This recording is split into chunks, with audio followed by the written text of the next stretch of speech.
उस पर भी आएंगे। फर्स्ट रेट्स निफ्टी के और खुले हैं हम करीब करीब 30 पॉइंट नीचे। एक्चुअली प्री ओपन से थोड़ा ज़्यादा ख़राब है, लेकिन ठीक है, थोड़ा रिफ्रेश करिए इसको। आई थिंक स्टक हो गया। हाँ, बैंक निफ्टी करीब करीब 100 पॉइंट नीचे।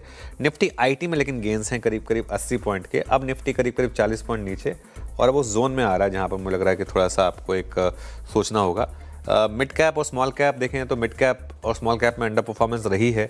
आज भी अगर आप देखें तो मिड कैप और स्मॉल कैप नीचे हैं। एडवांस डिक्लाइन अभी के लिए 1:1 का है, लेकिन ये चेंज होगा अगर इसी तरीके से रहा तो। निफ्टी अब थोड़ा ज़्यादा गिर रहा है, करीब करीब 26,130 पर इस समय आपको ट्रेड करता हुआ दिखाई देगा। चलिए सेक्टोरल लूजर्स के साथ स्टार्ट करते हैं और देखते हैं जरा किस तरीके के मूव्स यहाँ पर आपको दिखाई देंगे।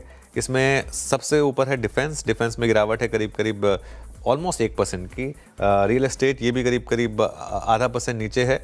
फार्मा यहाँ पर थोड़ी सी गिरावट आपको दिखाई देगी।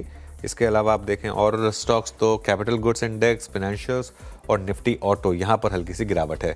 अब आते हैं सेक्टोरल गेनर्स पर, ज़्यादा नहीं, सिर्फ निफ्टी मेटल्स और निफ्टी आईटी यहाँ पर आपको गेंस दिखाई देंगे। चलिए निफ्टी लूजर्स के साथ शुरुआत करेंगे और निफ्टी लूजर्स में सबसे ऊपर आपको दिखाई देगा इंटरग्लोब एविएशन, करीब करीब 6% नीचे। अगर आप सिंबी की आवाज़ का जुड़े थे तो हमने थर्सडे फ्राइडे से वार्न किया था कि इंडिगो में डी रेटिंग हो सकती है। इटर्नल ये भी करीब करीब 1% नीचे। बीईएल ये भी करीब करीब 1% नीचे आपको ट्रेड करता हुआ दिखाई देगा। इसके अलावा बजाज फिनसर्व, बजाज फाइनेंस और सिप्ला यहाँ पर भी आप थोड़ी सी गिरावट देखेंगे। अब आते हैं गेनर्स पर। गेनर्स में सबसे ऊपर है टाटा मोटर्स, करीब करीब आधा % ऊपर। विप्रो यहाँ भी आधे % की तेज़ी है और टाटा कंज्यूमर प्रोडक्ट्स यहाँ करीब करीब 1/3% की रैली आपको दिखाई देगी। इसके अलावा बाकी स्टॉक्स भी आपकी स्क्रीन पर आएंगे। पर चलिए अब जरा बिग स्टॉक्स और स्पॉटलाइट वाले शेयर्स देख लेते हैं।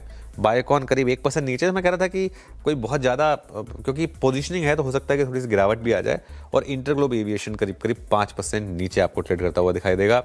स्पॉटलाइट वाले शेयर्स देख लेते हैं, फिर आगे बढ़ेंगे। स्पॉटलाइट वाले शेयर्स में एस्ट्रल हल्का सा रेड में है। ये आरईसी रेड है या ग्रीन है समझ नहीं आ रहा है, इसको थोड़ा रिफ्रेश करते हैं फिर पता चलेगा, क्योंकि रेड दिख रहा है लेकिन माइनस नहीं, हाँ रेड है, हल्का सा रेड में है।